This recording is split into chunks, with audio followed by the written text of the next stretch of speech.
Technical analysis course के पहले episode में आपका स्वागत है। जब स्टॉक मार्केट में किसी कंपनी में इन्वेस्ट करना होता है या किसी कंपनी का शेयर खरीदना होता है तो हमें सबसे पहले यह चीज बताई जाती है कि पहले आपको एनालिसिस करना होगा। फिर हमारे दिमाग में अगला सवाल यह आता है कि एनालिसिस कैसे किया जाता है, कौन कौन से टाइप के एनालिसिस होते हैं और किन सिचुएशंस के लिए कौन सा एनालिसिस हमें करना चाहिए। तो आपको बता दूं कि बेसिकली दो तरह के एनालिसिस होते हैं, टेक्निकल एनालिसिस और फंडामेंटल एनालिसिस। तो पहले टेक्निकल एनालिसिस की बात कर लेते हैं। टेक्निकल एनालिसिस में कंपनी के शेयर प्राइस और कंपनी के वैल्यूएशन को एनालिसिस किया जाता है और उनका एनालिसिस करके उस कंपनी की फ्यूचर प्राइस को प्रिडिक्ट किया जाता है। वही फंडामेंटल एनालिसिस का तरीका अलग होता है। जिन लोगों को फंडामेंटल एनालिसिस का कोर्स किया है उनको फंडामेंटल की डिटेल में जानकारी मिल गई होगी। फिर भी जिन लोगों को फंडामेंटल का पता नहीं है उनके लिए फंडामेंटल के कुछ बेसिक्स चीजें रिपीट कर देता हूँ।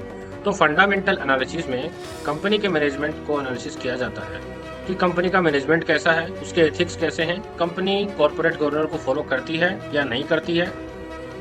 कंपनी के फाइनेंशियल स्टेटमेंट को देखा जाता है और उनको एनालिसिस किया जाता है, जैसे कि balance sheet, profit and loss statement, cash flow statement, इनको एनालिसिस किया जाता है। उसके बाद कंपनी के प्रोडक्ट और सर्विसेज को एनालिसिस किया जाता है कि कंपनी के प्रोडक्ट क्या क्या हैं, कंपनी की सर्विसेज कौन कौन सी हैं, उनकी फ्यूचर्स में क्या डिमांड हो सकती हैं, फिलहाल वह प्रोडक्ट सर्विस कैसे परफॉर्म कर रहे हैं, कौन सी नई चीजें कंपनी आगे चलकर लाने वाली है। इन सारी चीजों को एनालिसिस किया जाता है। साथ ही कंपनी का वैल्यूएशन निकाला जाता है और उसको उसके बेसिस पर डिसाइड किया जाता है कि इस कंपनी के शेयर को किस प्राइस पर खरीदना सही रहेगा। तो चलो टेक्निकल एनालिसिस और फंडामेंटल एनालिसिस के एक डिफरेंस को एक एग्जांपल की मदद से समझते हैं। मान लीजिए कि आप फ्रूट खरीदने एक फ्रूट सेलर के पास जाते हो और आप उस फ्रूट को फ्रूट सेलर से बिना फ्रूट की क्वालिटी देखे, बाकी चीजें देखे बिना उस फ्रूट को खरीद लेते हो, क्योंकि इससे पहले 5 बार आपने उसी फ्रूट सेलर से फ्रूट खरीदे हैं और आपने जितनी भी बार उससे फ्रूट खरीदे हैं फ्रूट्स अच्छे निकले हैं और इसलिए आप इस बार भी बिना कुछ देखे कुछ समझे सेलर से फ्रूट खरीद लेते हो, क्योंकि उस फ्रूट सेलर से पहले फ्रूट अच्छे निकले तो आपने डिसाइड कर लिया कि इस बार भी फ्रूट अच्छे निकलेंगे। तो इसे हम टेक्निकल एनालिसिस बोल सकते हैं, जिसमें आपने फर्स्ट परफॉर्मेंस के बेसिस पर फ्यूचर को प्रेडिक्ट करने की कोशिश की, यानी कि पिछले 5 बार फ्रूट अच्छे निकले तो आपने प्रेडिक्ट कर लिया कि इस बार भी फ्रूट सच में अच्छे निकलेंगे, इसलिए उस फ्रूट सेलर से फ्रूट खरीद लिए हैं।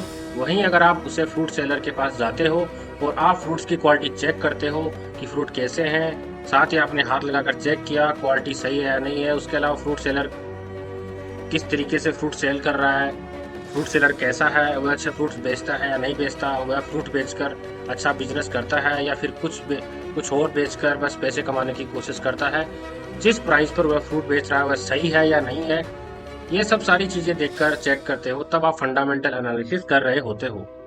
तो इन शॉर्ट टेक्निकल एनालिसिस में शेयर की प्राइस और वॉल्यूम को डिटेल में एनालिसिस करने की शेयर की फ्यूचर प्राइस को प्रेडिक्ट किया जाता है, यानी फर्स्ट परफॉर्मेंस का एनालिसिस करके शेयर की फ्यूचर प्राइस को प्रिडिक्ट किया जाता है। वही फंडामेंटल एनालिसिस में कंपनी के financial details, valuation, management analysis etcetera, इन सब को एनालिसिस करके डिसाइड किया जाता है कि कंपनी में इन्वेस्ट करना चाहिए।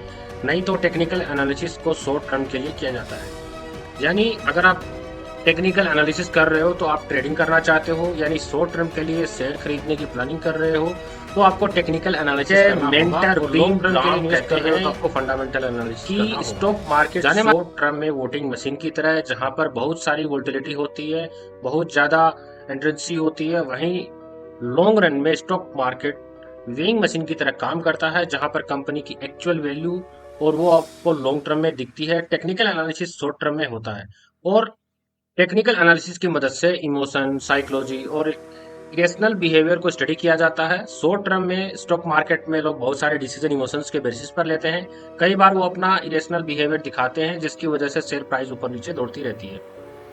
जैसे कि आपको बता दूं कि जब ब्रिटेन में ब्रेक्जिट की बातें चल रही थी तब इंडियन मार्केट बहुत गिरने लगा था। अगर आप देखोगे तो ज्यादातर इंडियन कंपनी इस कंपनी से डायरेक्टली इनडायरेक्टली कोई लेना देना नहीं था, उसके बाद भी स्टॉक मार्केट गिरने लगा था।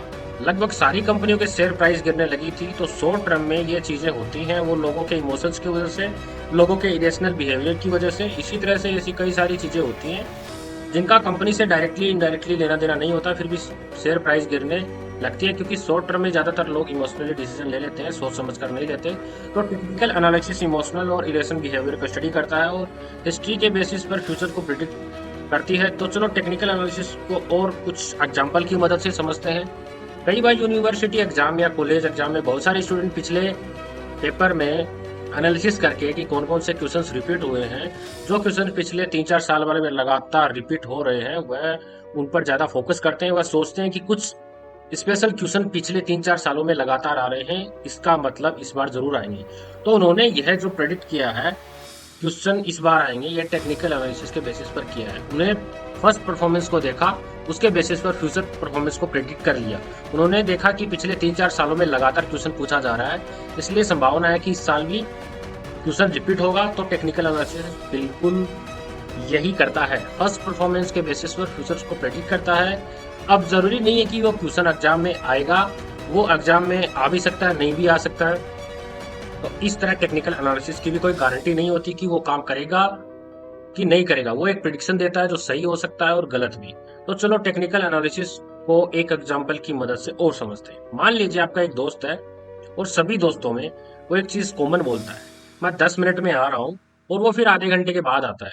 तो शुरुआत में 1-2 बार जब वह दोस्त ऐसा करता है तो कोई दिक्कत नहीं है। उसके बाद जब वो उसी चीज को बार बार रिपीट दोहराता है, 1 साल 2 साल सेम चीज को प्रोसेस करता है, तो आप उस चीज को समझ जाते हो। जब आपको आपका दोस्त वही चीज दोबारा नेक्स्ट टाइम जब बोलता है कि मैं 10 मिनट में आ रहा हूँ, तो आप पहले दिमाग में प्लान करके रखते हो कि आपका ये दोस्त आधे घंटे बाद आएगा और आप उसके अनुसार अपनी प्लानिंग करते हो। तो आपने अगेन यह जो डिसीजन लिया है वह टेक्निकल एनालिसिस के बेसिस पर लिया है। तो ये था टेक्निकल एनालिसिस का इंट्रोडक्शन। नेक्स्ट पार्ट में हम टेक्निकल एनालिसिस की हिस्ट्री के बारे में बात करेंगे।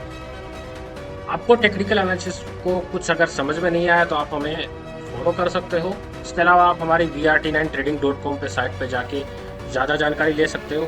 आप हमें इंस्टाग्राम पर फॉलो कर सकते हो, @r_smart के नाम से हमारा इंस्टाग्राम है। वहाँ पर हम काफ़ी सारे इंटरेस्टिंग ग्राफिक्स और इमेजेस अपलोड करते हैं। हमसे जुड़े रहने के लिए बहुत बहुत धन्यवाद।